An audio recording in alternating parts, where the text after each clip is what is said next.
at the root of our lives, we have no existence. And because we don't know Allah, know God, and know ourselves, we don't know one another. Look, when I see you, I know who I'm looking at. There's not one of you in this place that I don't love. I may never have met you before, but when I see you, I know who I'm looking at. And I know that I have a duty by you. And you will never find me disrespecting any of you because I know who you are. It makes no difference how young or how old. You are from Allah. Listen now. And therefore, the essence of you is Him. I'm going to say that again.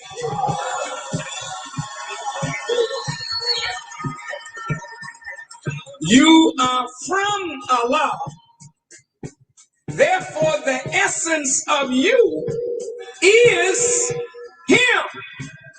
So you are not only able to become a human being, but if you evolve properly, you can become an expression of, a manifestation of the divine characteristics of God Himself. Listen.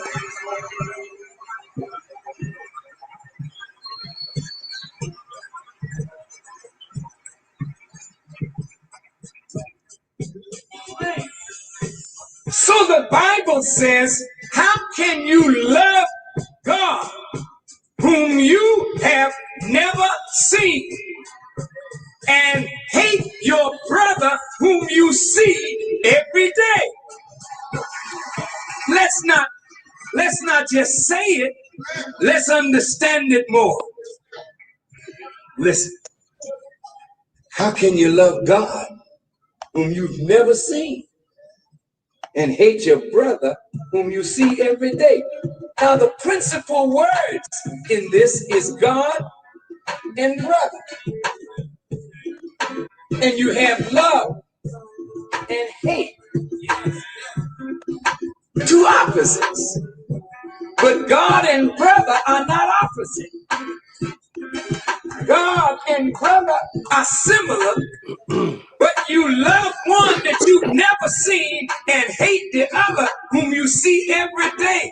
Well, now what Allah is saying to us is when you hate your brother, in whom is the essence of God, you are hating God.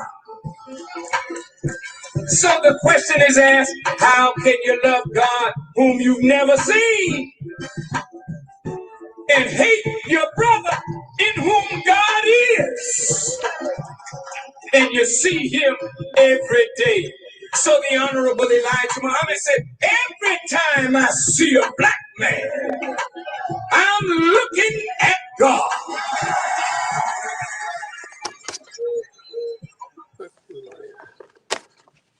You are now tuned in to the Respect for Life radio broadcast with your host, Brother Keith Muhammad. This program is dedicated to the unity and upliftment of the Black community. Our goal is to change the world, one mind at a time. Peace and blessings. Welcome once again to the Respect for Life radio broadcast. I'm your host, Brother Keith Muhammad, here with my good brother, founder, CEO, visionary, and really the driving force behind CMPRadio.net, Brother Jean-Pierre. Assalamu alaikum, good brother. Wa alaikum salam.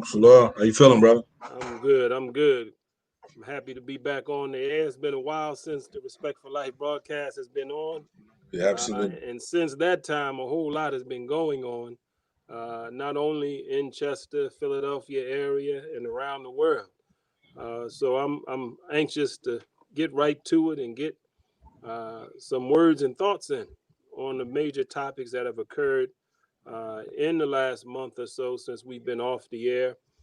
We, of course, here at the Respect for Life broadcast, as we always say, our mantra is, whoever prescribes the diameter of your thinking controls the circumference of your activities.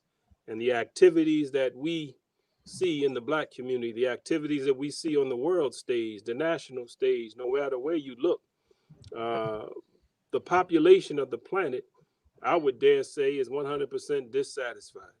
And that dissatisfaction is with the activity that is permeating the planet, and that activity originates in the thoughts of the minds of the people. So we want to change the world, as we say, one mind at a time. So thank everyone for tuning in. We ask you to share the broadcast, let your friends and family know. The Respect for Life is back on the air. Right before, I left the office, well, I'm back here again, but the news story broke. The hot news right now in the nation is that Joe Biden has chosen Kamala Harris to be his running mate. So now we have, and it was interesting, my aunt came in and said something to me at my desk. The first thing they said is they're going to have a Black, but then they added an Asian, South Pacific something. They added her other ethnicity in there as a historical event to have this person running for vice president. So, I don't know everybody's thoughts. It's been a hot topic for the last several weeks. I know just the other day, 100 men signed a letter, Black men, requesting that Joe Biden choose a Black woman as his running mate. So, what are your thoughts on that selection, and in general, as this election is under 100 days away, and Trump and Biden are biting for the seat? So, any thoughts on our sister? Yeah. Listen, I'm really excited to see exactly what she's gonna do in that position. It's gonna be tricky. It's gonna be tricky. And we really need everybody to come out and vote, right? We need everybody from the community. We need everybody to help.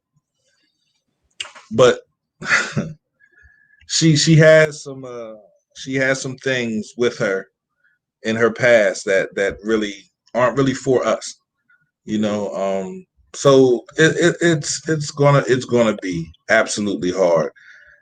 It's gonna be hard. I think it's an interesting choice. I thought he might not choose it. There was some rumblings recently that she was too ambitious, which is some a double standard type thing. I don't know if vice president has ever run and been in office that wasn't ambitious to be the president. Right. Who want to be in office. But anyway, he chose her, and it's an interesting choice.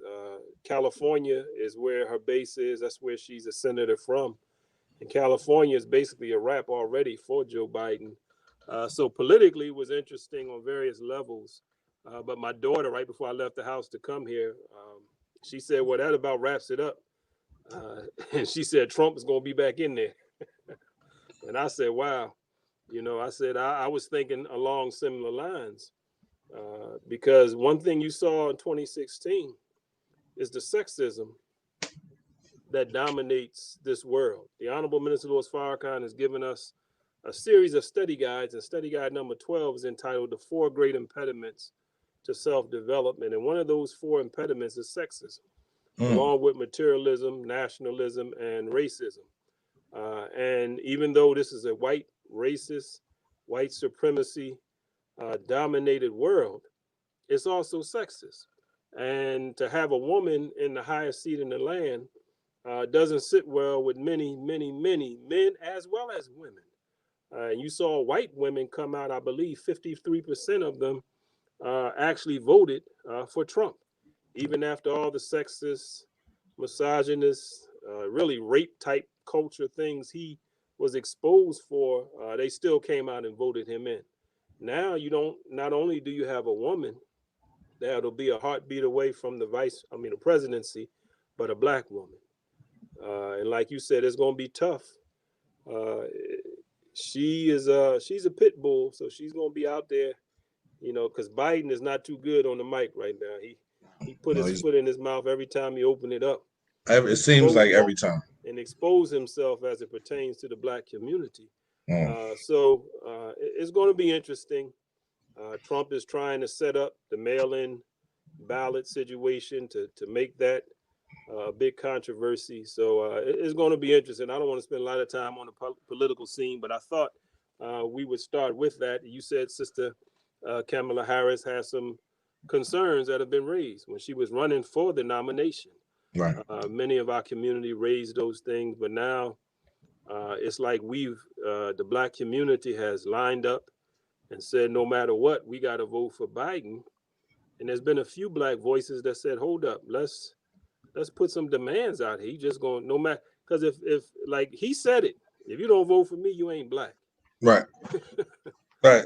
You know, and that shows you, and they showed, I seen a picture, a meme on Facebook of the demon who killed our brother George Floyd with his foot on his neck, and the other devil that stood there and watched.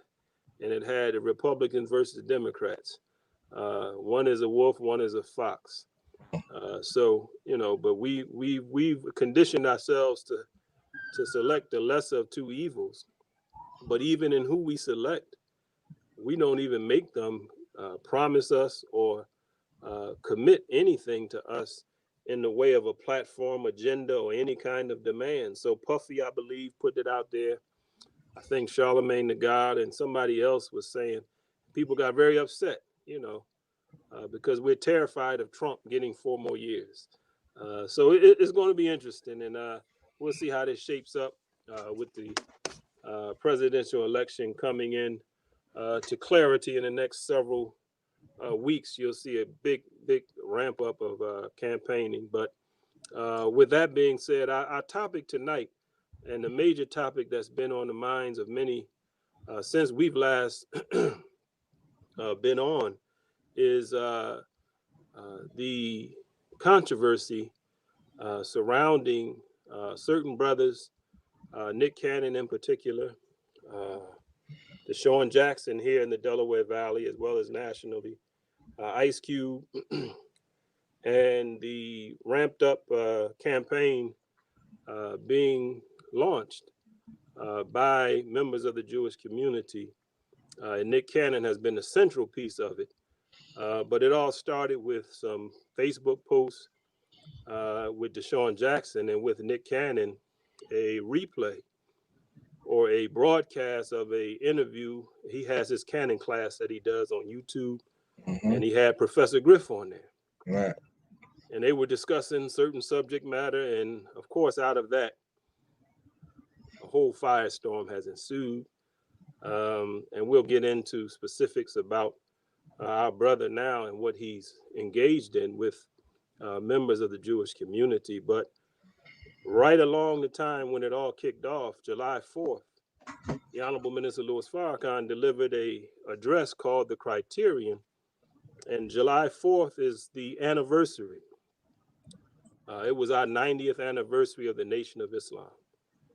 Many don't know, but the Nation of Islam, July 4th, 1930, the teacher of the Honorable Elijah Muhammad, Master Fard Muhammad, on that day, July 4th, 1930, declared our independence. And it's the very birth or marking point for, it's not the birth, but the marking point for what we know now as the Nation of Islam. So July 4th is significance to us. On their Independence Day, he declared Black people's independence. But like I've mentioned on the show before, they declared their independence in 1776, but they had to go to war in order to get it. He declared our independence, and we've been at war. And the war is not a physical war, but a mental and psychological war, a war for the minds and hearts of the people. So the Nation of Islam, we were having our, so the minister chose to speak on that day because since the pandemic, since the George Floyd incident, everybody, a lot of people have been saying, well, what's, you know, what the nation got to say? I haven't heard from Minister Farrakhan. He needs to say something.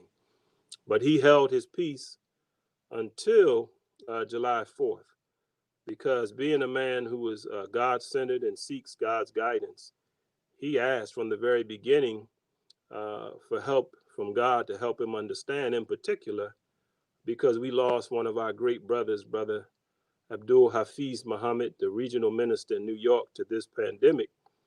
So from that day to the present, he's been seeking God's guidance. So on the 4th, he spoke, and there at the farm in Michigan, where he basically resides, there's a small farm about, it's not maybe an hour or so from Chicago, and there's a garden there, and he spoke from the garden on the farm, and Nick Cannon was present, Rick Ross was present, 2 Chainz was present, trying to think of who else was there, a few others. T.I. was present, along with various members of the Nation of Islam, other guests, maybe 60 to 100 people were present. And he spoke that day. And coming right out of that, the firestorm started with Nick Cannon. Deshaun Jackson shared a clip from the video of that message and said everybody needs to hear this message. Many entertainers, many athletes shared and voiced their support of what they heard and saw on that day from the Honorable Minister Louis Farrakhan. And as a result, Nick Cannon in particular, and Deshaun Jackson, you know, Ice Cube was really on fire before that. Once the George Floyd thing happened on Twitter, he really went strong at our enemy. But Deshaun Jackson and Nick Cannon in particular came under attack after Nick Cannon's video and Deshaun Jackson's post. And of course, Minister Farrakhan's name was prominent in that and in those attacks. And of course, they both were made to apologize. But I want to talk about tonight specifically, I call this the trick of anti-Semitism. And part of what Nick Cannon was saying on his show, I didn't watch the whole program, but I seen bits and pieces, basically summed up that, you know, blacks can't really be anti-Semites because we're actually Semitic people. We're the real children of Israel, which is a big controversy and really a no-no if you want to claim the birthright that those who have become the monopolizers of Semitism. You know, it's interesting that when you say anti-Semite, you automatically think of the Jewish people, but Semite is not someone that's necessarily a Jew. It's about your origin, landmass, and language, and where you come from. So anyway, they've monopolized that term is the point I wanted to make. But I just wanted to cover, and I haven't watched all the shows and the different topics here on CMP Radio. I heard a little of some of the conversations surrounding this issue, but I wanted to tune in, chime in with some information more than anything. And I called the program The Trick of Anti-Semitism because I'm quoting or using the term that an Israeli former educational minister from Israel, because we in the Nation of Islam vehemently and factually dispute that we are anti-Semitic. The Honorable Minister Louis Farrakhan is not anti-Semitic. He has stated that from the onset. But what we're going to discuss in a few moments, something called ritual deformation that my big brother, Brother Dimitri, wrote an article about, shows the tactics being used to really make our community and anybody who they have a problem with remain relegated and isolated and try to make them ineffective. And ultimately, you'll see the aim is eventually is to ultimately kill that person. But anyway, I wanted to cover some things that are important for us to know. You know, my big brother, and he's been in the controversy as well, our regional student minister here, Minister Rodney Muhammad, who's also the Philadelphia representative of the NAACP. He's the president of the NAACP local chapter. He came under firestorm as well for sharing a post on Facebook that talked about knowing, if you want to know who really has the power, see who it is you can criticize.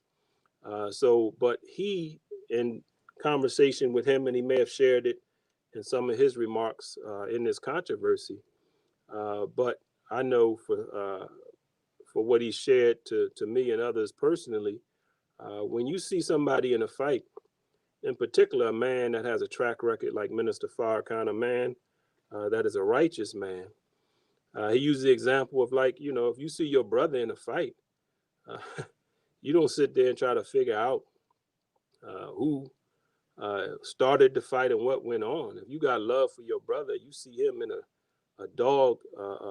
downright life or death battle, you're going to jump in and help your brother. But when you understand the character of a man and you see him engaged in a battle with this community for nearly 40 years now, you should know that it didn't start with him attacking the Jewish community.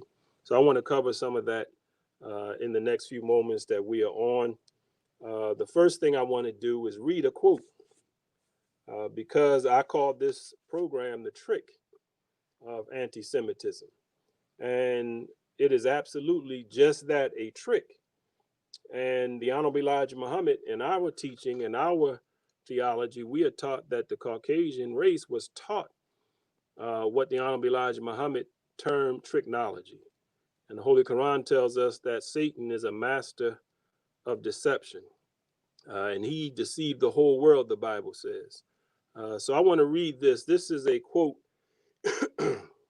There was an interview that took place on Democracy Now! With a woman named Amy Goodman. And this exchange took place with the former Israeli educational minister, Shlomo Aloni. Amy Goodman asked a question. Yours is a voice of criticism we don't often hear in the United States. Often when there is dissent expressed in the United States against the policies of the Israeli government, people here are called anti-Semitic. What is your response to that as an Israeli Jew? So he's an Israeli Jew, a high-ranking official at one time, but he's also critical in some cases of the policies of Israel. And she's saying, you know, this is unusual because if you are critical of the Israeli government, you're automatically labeled an anti-Semite. Look at his response. Mr. Aloni said, well, it's a trick. We always use it. When from Europe, someone criticizes Israel, we bring up the Holocaust. When in this country, meaning America, people are criticizing Israel, they are called anti-Semitic. So anytime you're critical, not only of Israel, but any Jewish behavior, any kind of criticism, critique, condemnation of any misbehavior, and there's much to be critical of, they'll label you anti-Semitic. And as I watched Nick Cannon yesterday on another interview, he brought up something that you can find in our book, The Secret Relationship Between Blacks and Jews. And this book, you should know, is not some writings of the Nation of Islam where we just start pulling up so-called conspiracy theories and all that. Everything in here, we are quoting Jewish scholars, Jewish historians, Jewish rabbis. So all the research is really just that. Our research department went through the painstaking work, and we have 3 volumes. This is volume 2 right here, The Secret Relationship Between Blacks and Jews. And they document the words of their own people about the relationship between blacks and Jews, that right now everybody wants to paint the great alliance between the Jews and the blacks and how we've been together and both have been oppressed. And yes, there's some truth to that, but the reality is our relationship has not been one of a friend to a friend. And the new term that's being used is frenemies. And Houdini said it back in the old hip hop song, with friends like these, who needs them enemies. But I want to look, see, this is a trick that they use. Now, this is his words, and look at all the people. And Nick Cannon brought this up yesterday as he was talking to a rabbi. I want you to hear all the black leaders that they have labeled anti-Semitic. Because right now, you know, that's the term that's utilized to do what we're going to talk about in a minute, isolate and slander our people, our leaders in particular. So here's a list, the roster of black anti-Semites according to them. It includes Booker T. Washington, W.E.B. Du Bois, Marcus Garvey, the Reverend Dr. Martin Luther King Jr. Now, Rabbi Cooper, who sat down with Nick Cannon for an extended conversation, he kept bringing up Dr. King, but he didn't bring up the fact that they labeled Dr. King an anti-Semite. Because again, if you criticize any behavior, any actions of their community, it's a trick they use. So Dr. Martin Luther King, Malcolm X, the Most Honorable Elijah Muhammad, as well as President Nelson Mandela, Bishop Desmond Tutu of South Africa. Other Black figures targeted by Jewish slanderers include Julian Bond, Kwame Ture, Stokely Carmichael. And you heard this devil Bill Clinton bring up our departed brother, may Allah be pleased with him, Kwame Ture, in his talk at the funeral of John Lewis, saying that John Lewis was right and Stokely was wrong, basically in the term or in the methodology that they took. And somebody posted something on Twitter, I believe, about John Lewis being successful and Stokely Carmichael, aka Kwame Ture,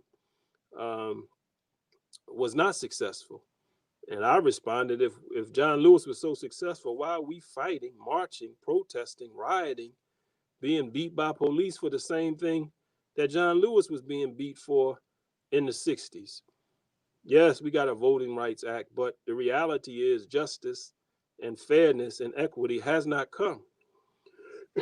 So was he really successful? But anyway, Andrew Young, Kwesi Mfume, the Reverend Al Sharpton, Jesse Jackson, Joseph Lowry, whole organizations are branded as anti-Semitic. SNCC, Student Nonviolent Coordinating Committee, the Black Panthers, the Universal Negro Improvement Association, the Nation of Islam, spiritual leaders of the independent movement, and Gandhi. Look at this.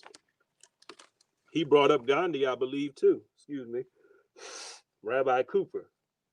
And you should know Rabbi Cooper is the same rabbi who was central and key in the breaking up of Public Enemy, or the not breaking up of Public Enemy, but having Professor Griff expelled from Public Enemy in the late 80s. Same Rabbi Cooper who came to the table from the Simon Wiesenthal Center, and we got history on that gentleman and that group as well as the ADL. We don't have time to go into all of that, but I just want you to see that the trick is used anytime anyone is not in line with their demands, their ways, and if you're critical, certainly you'll be labeled anti-Semitic. So Mahatma Gandhi, Gandhi was called an anti-Semite. John Hope Franklin, J.A. Rogers, James Baldwin, Richard Wright. So the list goes on and on. And of course, Michael Jackson, Spike Lee, Ice Cube, Arsenio Hall, Muhammad Ali, Public Enemy, and even Oprah Winfrey was called an anti-Semite. So you see how they use the trick. They use it often, and they use it with anybody that is not in line with their thinking or is critical of them. So they use this trick. And you see Nick Cannon is on a tour now. And our dear brother, as I listened to him in that interview with Rabbi Cooper, as well as yesterday, I believe he's sincere in what he wants to accomplish. But I believe he's also falling for the trick. But he's our brother. And as I listened yesterday, he's still not willing to condemn. He says it's not his place to throw away any Black leader. So he's very specific in condemning demagoguery and hate, but he has not condemned the Honorable Minister Louis Farrakhan in those words because he's saying the great value. So I just wanted to show us the number of people. Now look, going on, because I want us just to hear, these are points of information that we should know, because I don't want us falling for the trick.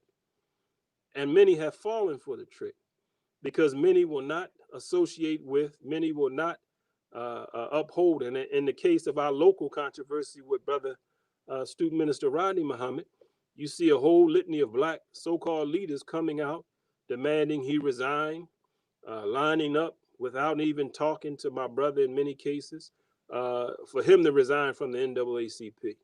And this is something that, as a Black community, we have to grow up and mature. And we're going to reuse Rabbi Cooper's words in a minute to show anytime you come weak, groveling, before Nick Cannon was able to meet and sit down with Rabbi Cooper, they mentioned this in the interview, they sent him a 9-page report. First, he had to apologize. Then he had to send a 9-page report on Minister Farrakhan. And Nick Cannon said, well, I could give you 90 pages of the good that Minister Farrakhan does. So our brother has come under great fire from our own community, Black community. But our brother is not unwise in what he's doing in some cases, though I can't go with him in many ways with his consistent capitulation to their demands of apologizing and other things. So anyway, so look at this. Those are the list of Black leaders, and there are many, many more. We should be aware of this. It's a trick, and don't fall for the trick in the Black community. Look at this. The Honorable Minister Louis Farrakhan has been the victim of a vicious and malicious propaganda campaign designed to weaken him and make him retreat from the bold stance that he took. You need to know this really started back in 1984 when Jesse Jackson was running for president of the United States. And Jesse Jackson took a stance of showing equity toward the Palestinian people and the policies of the government toward Israel and the Palestinians. And coming out of various events that took place, the Jewish community, the ADL and Jewish Defense League and others began attacking Jesse Jackson. And Jesse Jackson, being a Black man running for president, I can recall in that time period, I'm old enough to remember the fever pitch, the excitement that Jesse Jackson brought to the Black community, to the Democratic Party, and him, along with Al Sharpton, really laid the groundwork for President Obama actually to be president in 2000, and 8. So Jesse Jackson began to come under attack. They firebombed his campaign offices. They threatened his life, and the Secret Service would not give him protection.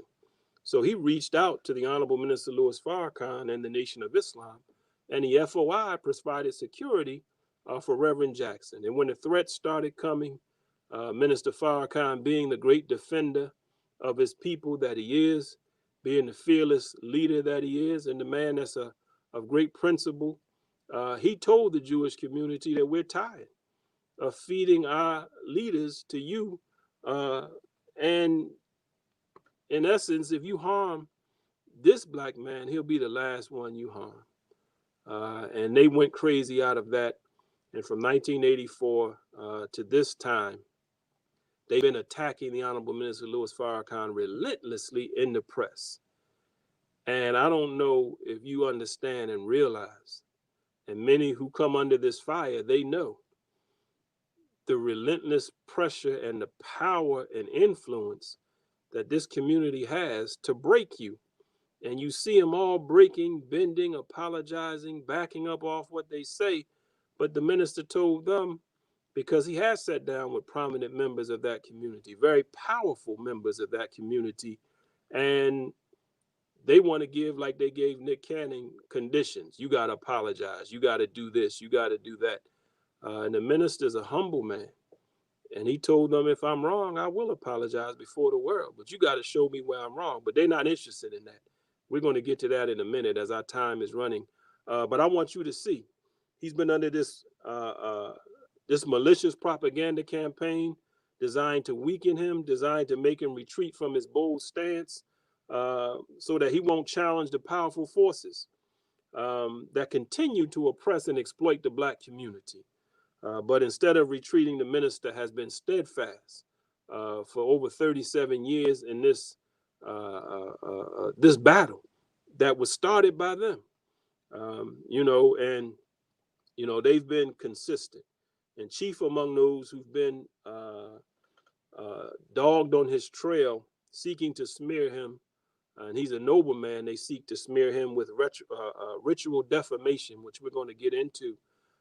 Chief among them has been the ADL, the Anti-Defamation League of Benign Birth, and we got the history of, really the key figure in the founding of that organization, who really was a rapist and a murderer, Leo Frank.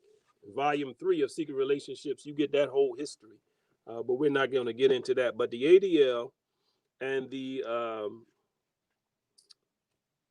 Jewish Defense League, and others, but they came after the minister, all right? And in 1994, the ADL put out an internal report. See, this is what you're witnessing with Deshaun Jackson, certainly Nick Cannon, and many, many others. This is what they're saying behind closed doors. Listen, Stephen Freeman made this quote, but here the ADL proposed in 1994 the punishment of any person or entity that would give the minister a platform to preach the truth. So that's why after the Million Man March in 1995, the college campuses closed down, the churches that were so open, many of them shut their doors, and where he was always on television, being interviewed in the 80s and early 90s, all that shut down, and for all practical purposes, they tried to make him non-existent. And as we say, the colleges where he really got his foothold with the youth in the 80s were no longer available for him to come on the college campuses. Look at what Stephen Freeman wrote. The ADL is not going to make Farrakhan go away. They understand that. These are their words. I want y'all to understand, because too many of us fall for this trick.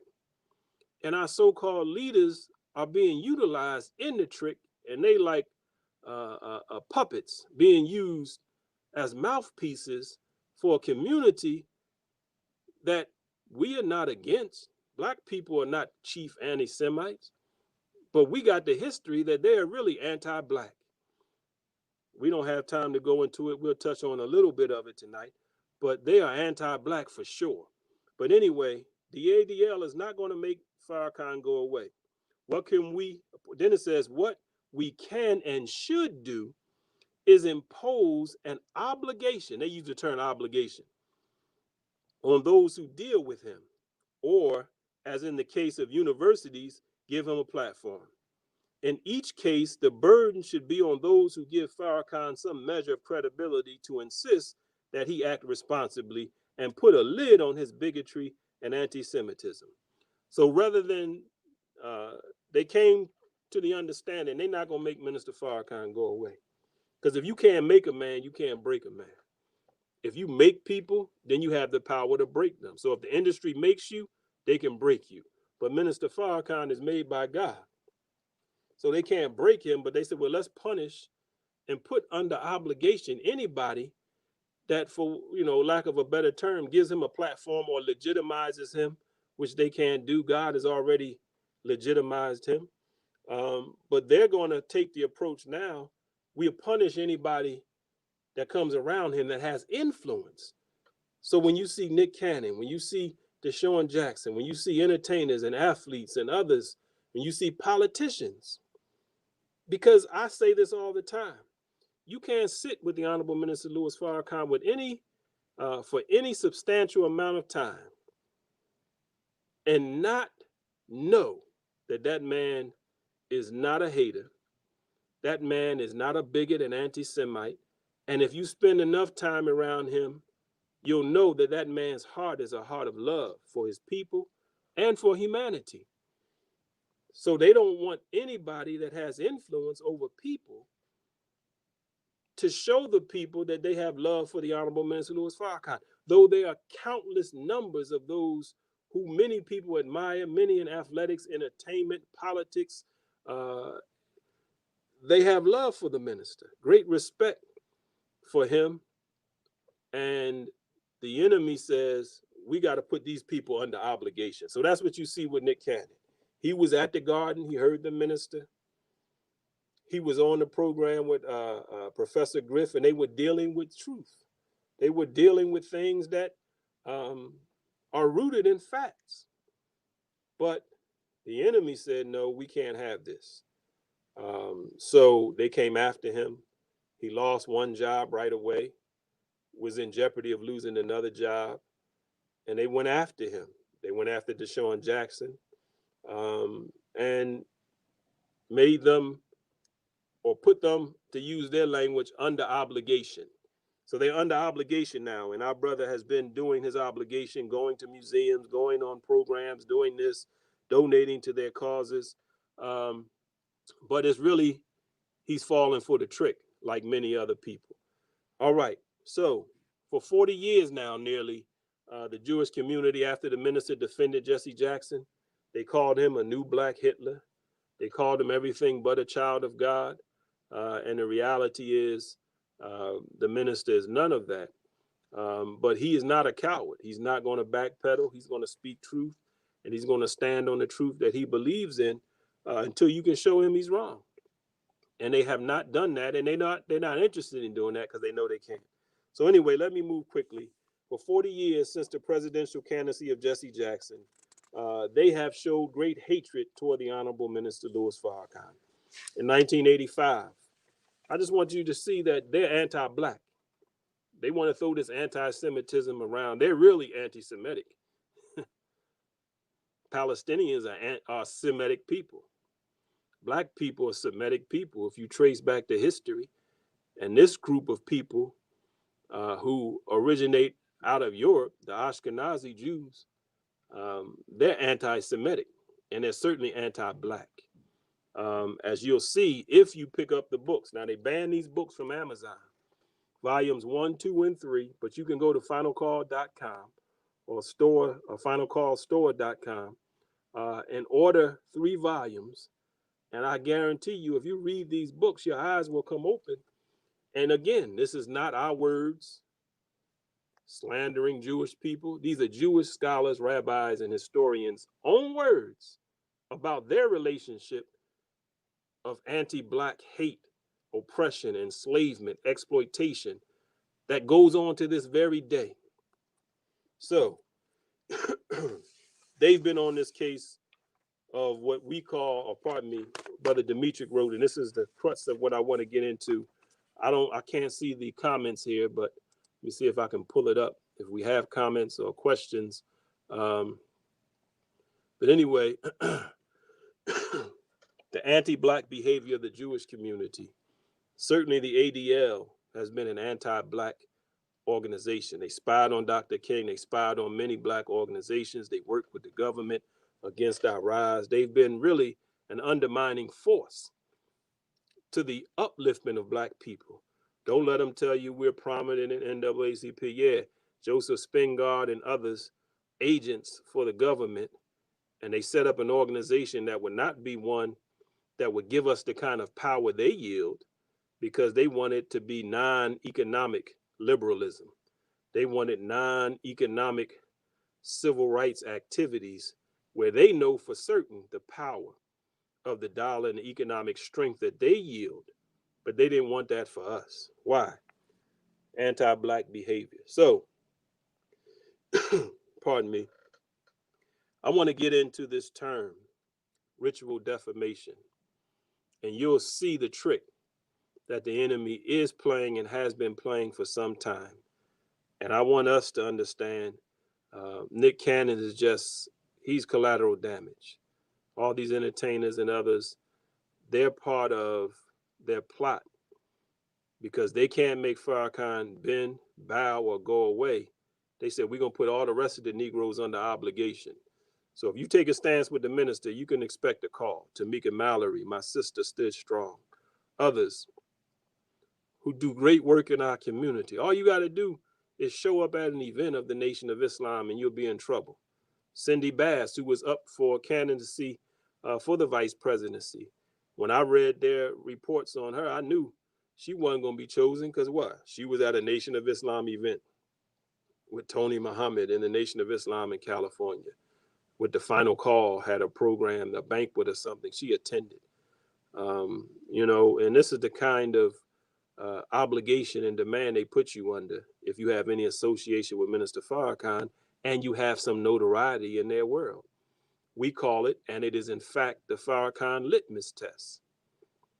And I wouldn't be surprised if Kamala Harris comes under that litmus test if she hasn't already done so. We saw Barack Obama in the middle of a debate with Hillary Clinton come under that litmus test. Because if you're going to ascend to power in this world, they can't have you saying good things, being in association with, in a positive way, the Honorable Minister Louis Farrakhan. So anyway, ritual defamation. I want y'all to listen to this, brothers and sisters. And my brother Dimitri, who's a great helper to the Honorable Minister Louis Farrakhan, a great researcher and writer. I mean, when you read this, this is the playbook of what they've used against the Honorable Minister Louis Farrakhan, and they use it against anybody that they want to really get rid of. Look at this, ritual defamation.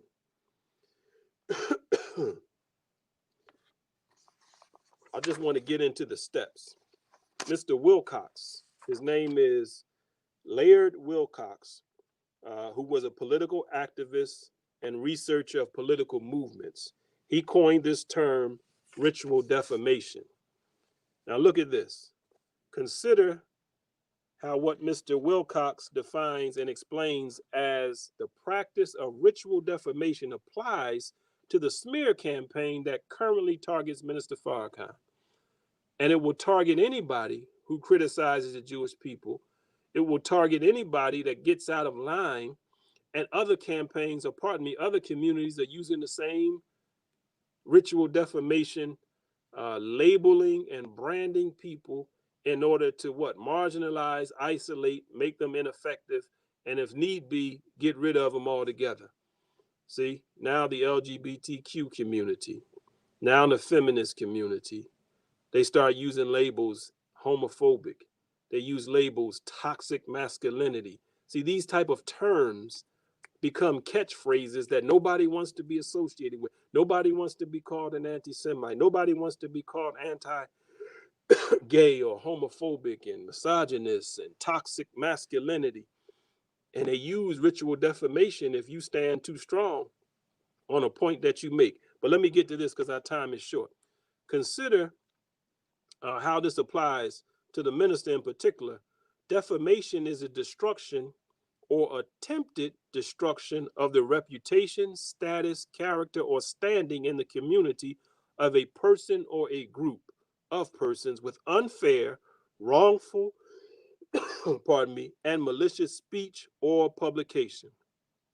The central element of defamation in retaliation for the real or imagined attitudes, opinions, or beliefs of the victim. So the victim of ritual defamation has an opinion. He has an attitude. He may write something, may say something, take a stance on Israel, take a stance on this, whether it's any kind of behavior. And once you take that stance, if they deem it fit, then they come after you with slander and destruction of your reputation. And they try to come at you with unfair, malicious speech or publication. Look at this. With the intention of silencing or neutralizing his or her influence and or making an example of them so as to discourage similar independence and insensitivity or non-observance of taboos. So they want to make an example of you. They want to make sure none of the other uppity Negroes get out of their place. They want to make sure they keep people in their place. And they use this term ritual, they use this tactic, ritual defamation, to make people afraid to speak truth. So you got people that know the truth and won't say it. You got people that know Minister Farrakhan is a good man. They know, and I'm glad Nick Cannon is not scared to say the good of the minister and the Nation of Islam, but many are. They're like Nicodemus, who came in the night in the cover of darkness to talk to Jesus, but wouldn't stand in the light with him. But anyway, look, they want to discourage similar independence or insensitivity. It is different in nature and degree from simple criticism or disagreement in that it is aggressive, organized, and skillfully applied, often by an organization or representative of a special interest group, and in that it consists of several characteristic elements. So it's not just somebody disagreeing. It's fine. People don't have to believe or agree with everything that somebody else says. You can have different opinions on Israel. You can have different opinions on homosexuality. You can have different opinions on politics, whatever it may be. Criticisms of certain people, that's fine. That's natural. But see, this ritual defamation is not that. Because when you have serious or sincere disagreement or critique, you'll sit down and talk to somebody. You'll discuss the matter. You'll try to come to some agreement or at least agree to disagree. But that's not what ritual defamation is. Look at this. It's distinctively different from regular disagreement or criticisms because it's organized. It's aggressive. Every day in the media somewhere, there's an article, many of them a repeat article of others, that's condemning Minister Farrakhan, that's condemning hate speech, that's condemning and calling him an anti-Semite. It's been like this for nearly 4 decades. Put a Google alert on your email for Farrakhan's name and watch every day just about you get an article and they all saying the same thing. It's an organized effort, a campaign that's skillfully applied by an organization, the ADL, the Jewish Defense League, many, many others, who constantly come after and attack the Honorable Minister Louis Farrakhan. For what? To keep others away from him, to keep others from hearing what he has to say because they might find out that he's speaking truth. Look, so it says, like all propaganda and disinformation campaigns, it is accomplished primarily through the manipulation of words and symbols. It is not used to persuade, but to punish. See, Nick Cannon keeps talking about we want to get the two groups together. They're not interested in that, Brother Nick. They don't want to get together and talk. The ministers called them out for decades to have a dialogue. They don't want that. The minister doesn't have to come. His crack research team and scholars can come and discuss the subject matter that's in disagreement. But see, if they really had sincere disagreement or desire to have a peaceful existence between the Black community and the Jewish community, they would do that, but they're not interested. So they're not trying to persuade, but they're trying to punish. Although it may be, have cognitive elements, its trust is primarily emotional. See, they pull on the emotions of the people. You got to go to the Holocaust Museum, right? And see the suffering of Jewish people. And what does that do? It pulls on your heartstrings. Nobody likes to see that. Nobody. And the minister has stated many times, he is not, and the history and the record proves, want to see any harm come to any human being, the Jewish community, anybody else. But they'll keep running and pulling on the heartstrings. So ritual defamation is used to hurt, to intimidate, to destroy, to persecute, and to avoid, to avoid the dialogue, debate, and discussion upon which a free society depends. So ritual defamation ain't about coming to truth. It's about destroying, ostracizing, isolating, and making an example out of somebody. So what? So other people won't follow in that path. It's not about truth. So the ritual defamation has 8 points.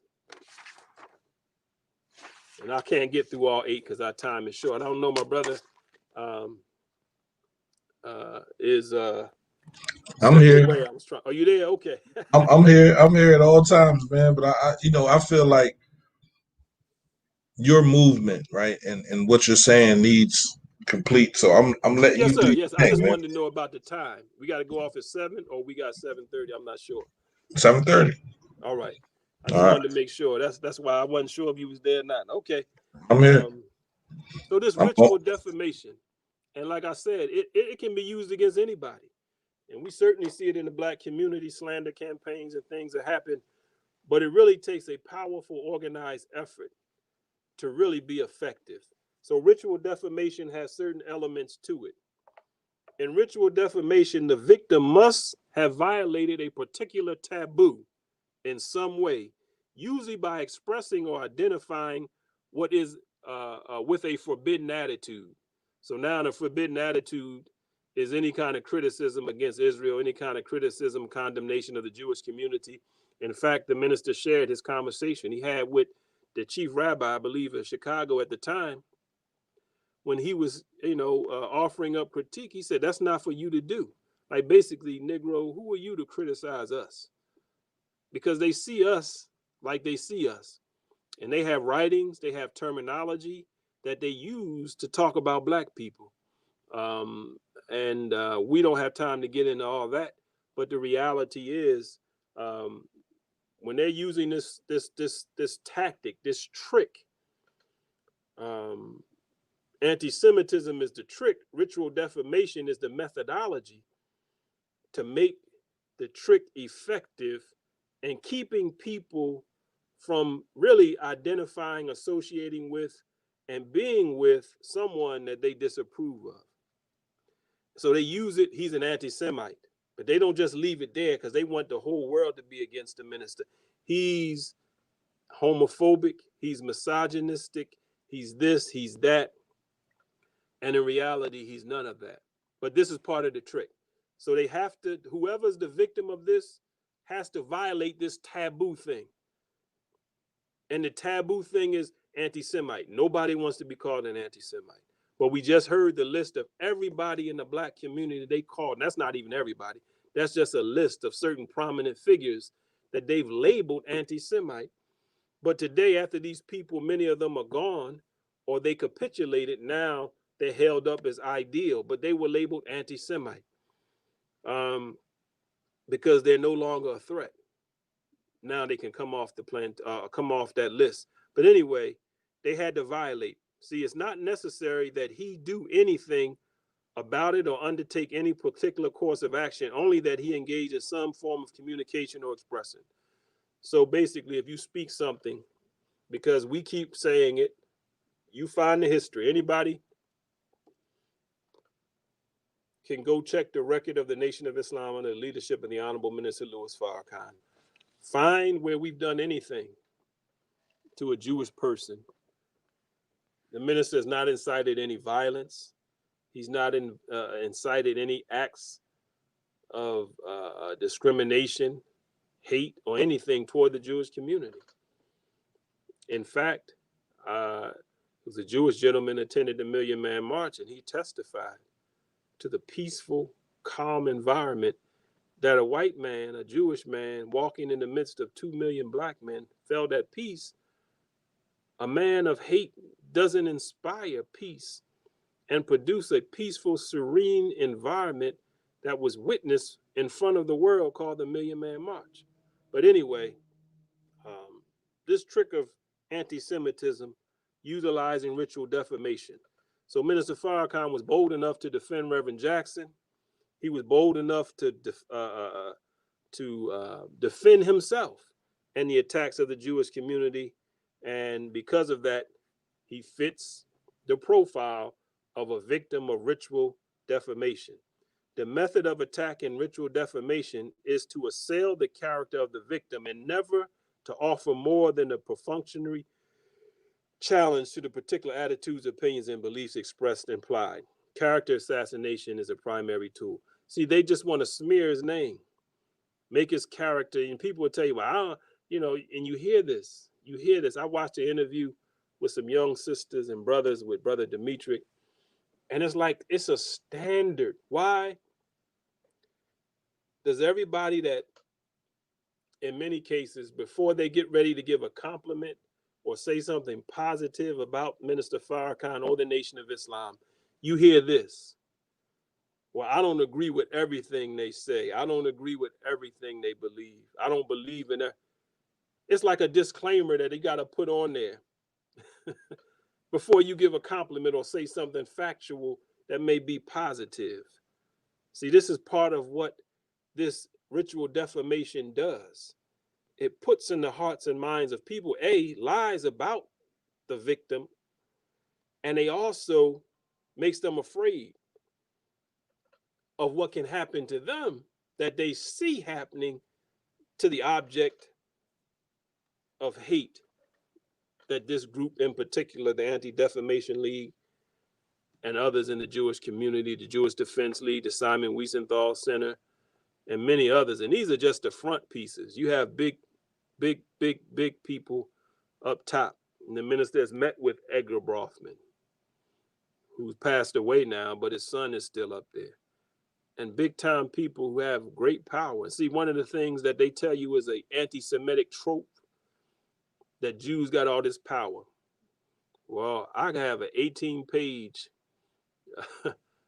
partial list of the great influence that they have in the world, in politics, in sports, and entertainment, in medicine, and legal field, everywhere. And that's not a slight, that's a wise, and that's a very impressive thing. But when you have that and you utilize it to oppress and exploit my community, the Black community, that's what the minister has a problem with. So in Detroit, they'll tell you he called Jews termites. That's a lie. They say he called Judaism a gutter religion. That's a lie. But they keep saying it. And the more, you say a lie long enough, people are going to believe it and think it's the truth.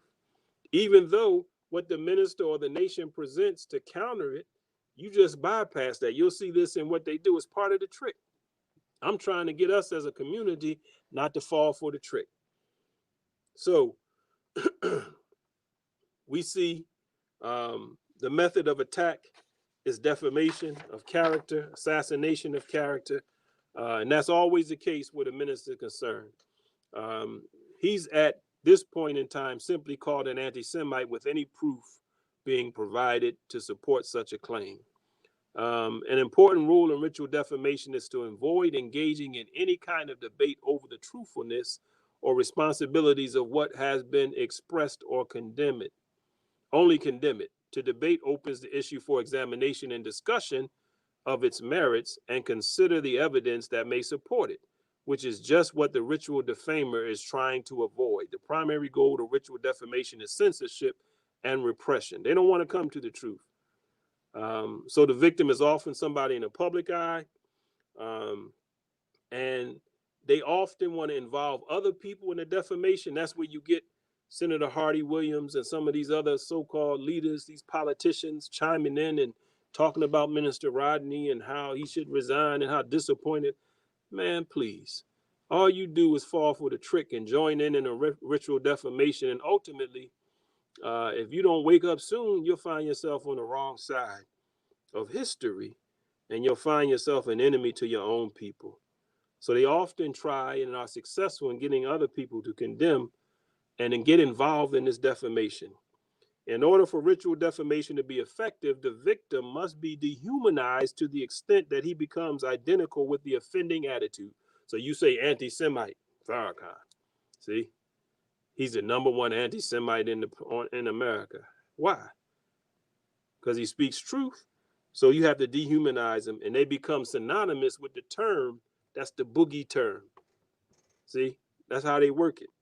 So a victim defamed as a racist or anti-Semite will be identified with the worst images of racism and anti-Semitism, such as lynching and gas chamber. Even though the minister has done nothing, the nation has done nothing to do harm to the Jewish community.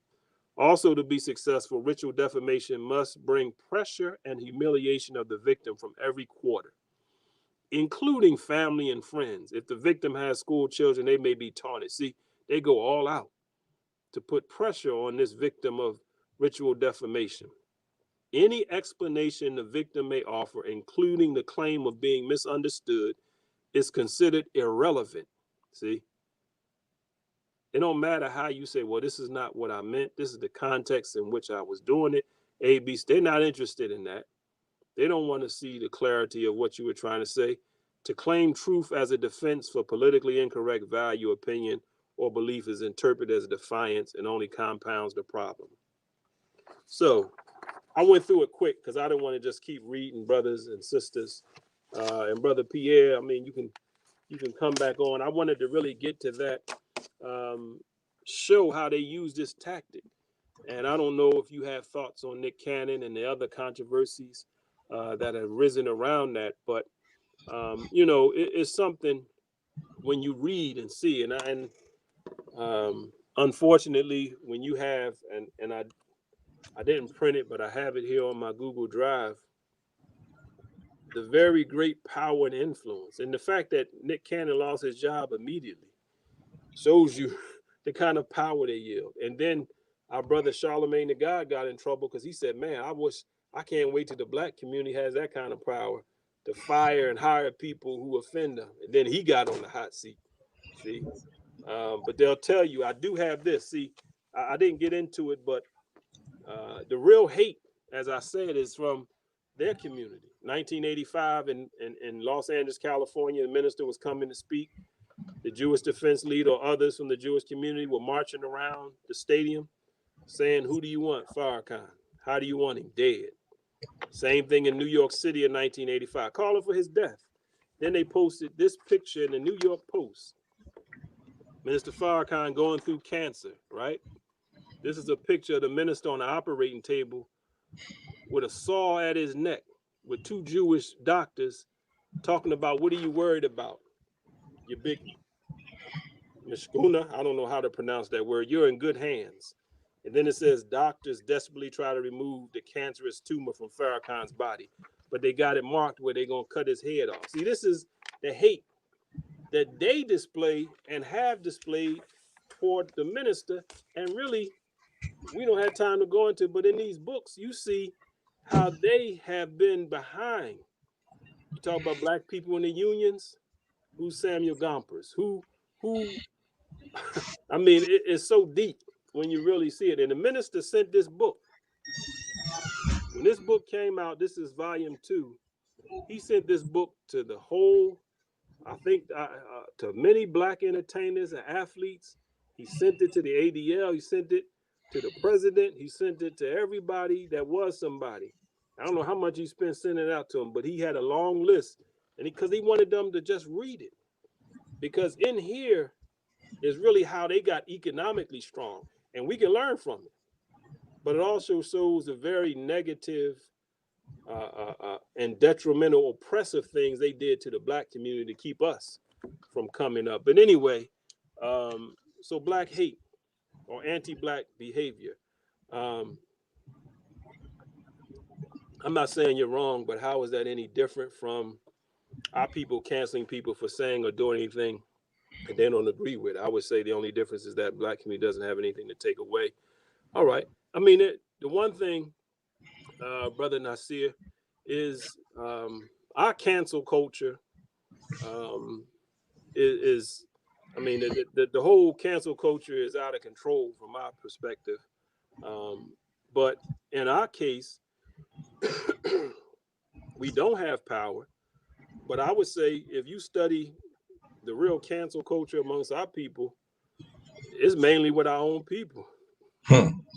We doing it to ourselves, which is part of the hatred of black on black hate, self-hatred. But oftentimes, in the case of other communities, and when we have a problem with them, it's based on something they do. Yes, because of the oppressive history of white supremacy on black people, then somebody saying the N-word or something like that may bring up a fervor for somebody to lose their job in this. And it may be similar, but what's not similar is the ability to launch a campaign and consistently organized with pressure and power. I talked about how, and you said it, brother, we don't have the power. So it can't be the same we don't have the power. Now we can get mad and start calling names and call for somebody to be canceled. But that's what Charlemagne was saying. We don't have the cancel culture. But the real thing is, the real distinction I want to make in that is that in ritual defamation, you're not interested in truth. You don't want a dialogue.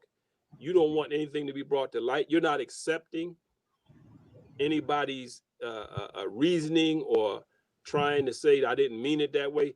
The black community, we ready to accept apologies before people even ask for them. So it's a little difference. Right. No, other races are canceled. Joe Biden, Drew Brees, that's pressure. But that was in the dynamics of the whole George Floyd thing. See, and it was a hot time. So yes, Drew Brees, but they're not canceled. They're still in their positions. Drew Brees still getting his check. He ain't going nowhere. Joe Biden is the nominee. Black people get mad at what they say, but the ability to cancel And I'm just trying to show the difference in what ritual defamation is versus somebody saying cancel or Right. being very angry and upset and critiquing people. See, I'm talking about ritual defamation is organized. If we had that ability to do it in a righteous way, then we would be powerful. But see, when it's yielded with no real purpose of getting to truth, you know, then it's different. You know, that's the difference I see, good brother.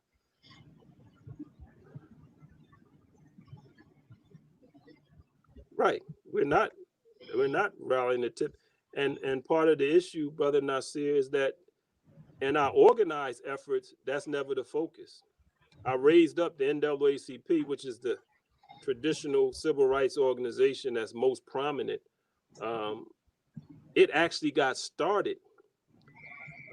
W.E.B. Du Bois was a part of a group called the Niagara Group, who was really centered on economics and gaining strength in the Black community. And they pretty much siphoned him away from that, put him in the NAACP as a you know, and our brother grew as he went along, but they started that, as I said, non-economic liberalism.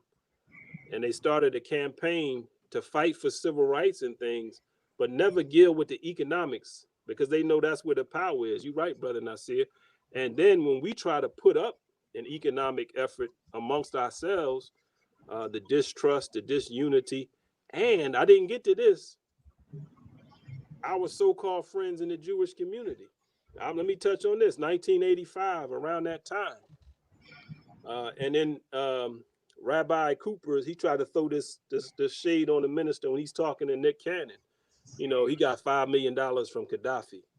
And then he visited Iran to probably look like the minister out prostituting himself. No, the minister, along with a group of Black people in Philadelphia, started what's called the Power Products, people organized and working for economic rebirth.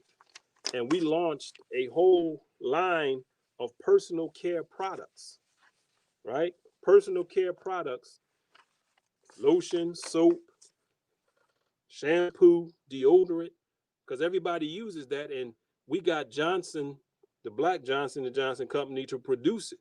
And when I first came in the nation, we was rolling. I used to sell cases of that soap. I'll tell you what, that soap was the best soap. I ain't found a soap I like as much. But what happened was, because of the ritual defamation, or like I said in the beginning from the ADL internal document, you got to put certain people under obligation if they deal with the Nation of Islam.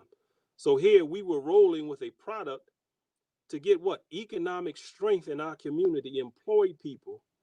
And then they put pressure on Mr. Johnson to stop producing it, because he had the factory. He already doing personal care products. The chemists, the scientists came up with some great products.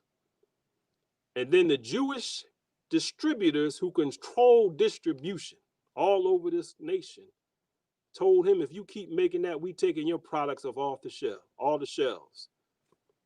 What did he do? He got to look out. So he stopped making the products. Power Products went down the drain. The minister got $5 million loan. It was a loan from Gaddafi. And banks love large deposits. The minister put the $5 million in a Black bank. Do you know that manager called the minister and begged the minister to take that money out the bank? Because of what? The pressure that was coming from that community to, so they're going to put you under obligation. So, yes, Du Bois was, but I wasn't putting no slander on my brother. We all grow and evolve, Booker T, Du Bois, God. And see, it's a part of the natural process of growth as human beings. But unfortunately, people don't allow our leaders to grow sometimes. We put them in a box and then we take a stance, one against the other. But anyway, the Power Products were ceased. Another economic and social attack against the Black community took place in the early to mid-90s, the Nation of Islam in Chester, Pennsylvania. Some of you may remember. It started off in the 80s with what was called the Dope Busters in Washington, D.C., our brothers down in Washington, D.C. went into one of the worst projects in the city. The bus routes used to have to change their route because of the violence, the gun shooting, the drug dealing that was there. And the brothers went in there, cleaned it up, brought the drug trade and crime down to almost nothing. And out of that, got a contract with HUD. And out of that, all over the nation in major cities, the Nation of Islam, NOI Security in particular, got contracts to secure the housing developments. And the residents loved it. It was being effective. But then what happened? The Jewish community pressured Congress and they cut all the contracts. And not only does that hurt the economic ability to employ people, because it wasn't just Nation of Islam employees. Ultimately, it was community members, people in the housing developments. But even more important than that, bringing a stable environment for our babies to grow up in, for people to raise their families and live in.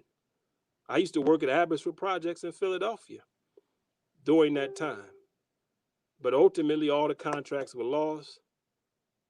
And what does that do? That economically hurts our community, but it also allows for crime and drugs to go rampant again, where it was being effectively dealt with. So we can point to very, very many anti-Black, anti-Nation of Islam actions on the part of other communities. So, you know, it's a long history. We don't have time to get into all of it, because if we did, you know, we'd be here a long time. But yes, sir. So did you see the interview yesterday with Nick Cannon? No, I haven't. It's a recent one. He's talking to a Jewish gentleman. I forget his name. He's a rabbi. And he was trying to get him to, denounce the minister. And Nick was like, I can't throw no people away. I can't throw nobody away, especially no Black leaders that done good for our community, and then he said, he made a joke, but these demons want you to bow. He ain't bowed. Then Nick said, that's how I got in good trouble using John Lewis's terminology. And the Jew, oh no, this ain't good trouble. You know what I mean? And I scolded him a little bit. And unfortunately, Nick is collateral damage. Another hot topic this week, as we get ready to wrap up, is this new song by Meg Thee Stallion and Cardi B. The only reason I bring it up is because my brother Wesley Muhammad put together this chart, and you can't really read it and see it, but he calls it the architecture of the Illuminati influence on hip hop. Wow. And across the top tier of the rulers of the industry of hip hop, and Meg Thee Stallion is under 300 Entertainment, and Cardi B is under Warner, and all of them come down to tiers, but it's all Jews across the top. Len Blavatnik, Edgar Brofman, now his son, David Geffen, and Sumner Redstone at the top of the thing. Then underneath them, you have various others, Jimmy Levin, Brian Taylor, Viacom, Clive Davis, and some of these Barry Weiss. You know these names and these are the architecture of taking hip hop from where it was to where it is. And I'm not getting into the context of the song and everything, but I'm just showing how they can take and manipulate. Now, if you put any anti-Semitic tropes, and you have the history with Michael Jackson, where he said, "Jew me," they made him take that out the song. And brother Wesley Muhammad, who did a talk on this, Mos Def had a song called "Rape Something." Maybe I look on Wesley's page, but anyway, he had it on his album, and they made him take it off. But the first release of it had it on it. But in there, he was talking about all these people that run the hip hop music. Brother Wesley was just talking about it today. But anyway, and it's just something to show that they're not interested in any kind of mutual respect and honest equality amongst us. It's a master-slave relationship when you really understand it. And that's why the minister is so vehement. He said he hates the inordinate control they have over his people, where you can't even say anything positive or be in the same room with the minister. Look at how they treated even Bill Clinton when he was on stage with Aretha at Aretha Franklin's funeral. Why is he up there with Farrakhan? See, man, her family had the minister up there. He had a funeral. See, but they're so really obsessed with the minister, man, that it puts them in the tizzy, man. I see it. I get these emails every day, and they writing all the way over in Israel to in America, all over, man. But I wanted to get across to us not to fall for the trick. You don't have to believe in or think everything is true, but don't allow for somebody else to control the narrative and thought you have about another member of your community. You find out for yourself. You don't go with the taglines called Judah is a gutter, never said it. The word he used was dirty, and he never said Judaism. He said that Israel at that time for 40 years had not had any peace. He said, because peace can't be founded on lying, stealing, and using God's name to shield your dirty religion. At the Aretha Franklin at Detroit a few years back, they said he called Jews termites. He said no. He said he was making a defense of himself. He said, you all call me anti-Semitic. He said, I don't know nothing about that. I don't hate nobody because of their faith tradition. That would make me other than a Muslim. He said, but what I am is anti-termite, where you suck the blood of our community. Not everybody, but those that do it. We have a lesson that says 10% don't have no color on it. The rich, bloodsuckers of the poor. Right. You know what I mean? So, but they'll keep putting the same thing out there, same thing, and people will take it as the truth. So I wanted to get that out on the airways today. Thankful they didn't cut it off, but I appreciate you, brother, and letting me get across what we had to get across, and hopefully I was able to get something across that make us think about, because again, ritual defamation is about prescribing a thought about a person. Right. It could be any person, any circumstance, any situation, but when they can organize and consistently put out a message over the airways, in the newspapers, whatever it may be, then it affects your thinking. It does. It does. And then it'll control your actions. I always use the example, and this wasn't necessarily a Jewish thing. This was a more religious thing, where I wanted to go out with the Christian Coalition to walk in night to prevent crime. And the pastor straight up said he didn't want me because I wear the label Muslim. See, that's a thought. Right. Based on an understanding that is really kindergarten. It's really an immature understanding of faith, in my perspective. Right. The minister always says, when you don't have an understanding of math, then a child whose father tells them 5 and 2 is 7, somebody else mother tell them 3 and 4 is 7, somebody else mother tell them 6 and 1 is 7, and they arguing who right and who wrong. They all right. See, but they don't have a higher understanding, so they just going with what they were told, and they arguing and fighting with one another, not knowing the higher understanding. That's how we are in religion. We fighting and arguing over God, and this man, God ain't into this small time divisive stuff. Neither are his prophets. It's the deviation of us in faith that has caused this. So anyway, good brother. Any thoughts, any words? I know we out of time now. I missed you, brother. So I'm just sitting here. I'm just sitting here, man, and oh man, it's a lot, and I don't think I have enough time. So yes, sir. Well, I appreciate it again. We didn't even get to this. This is a book. Brother Demetrius said, "Didn't y'all kill Malcolm?" Because that's the other thing. The nation, the minister killed Malcolm. It keeps young people. They really want to keep young people away from the influence of the minister, but they haven't been successful.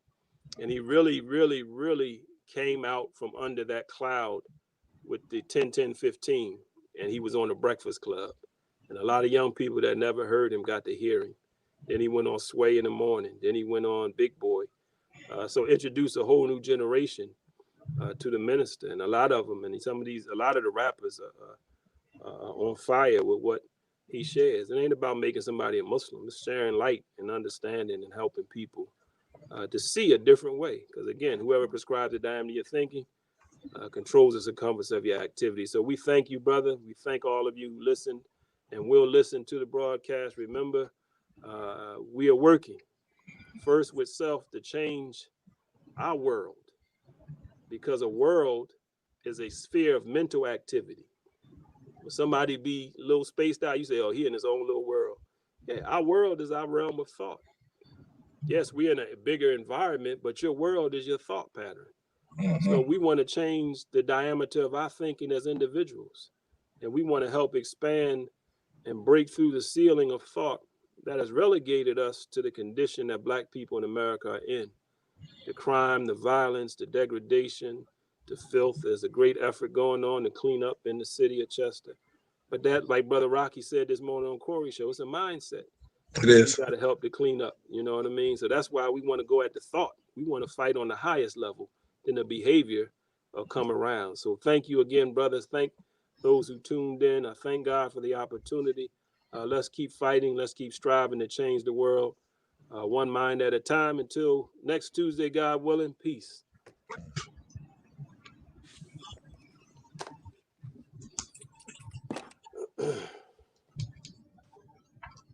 Oh, well. We still We out of here. yes, sir.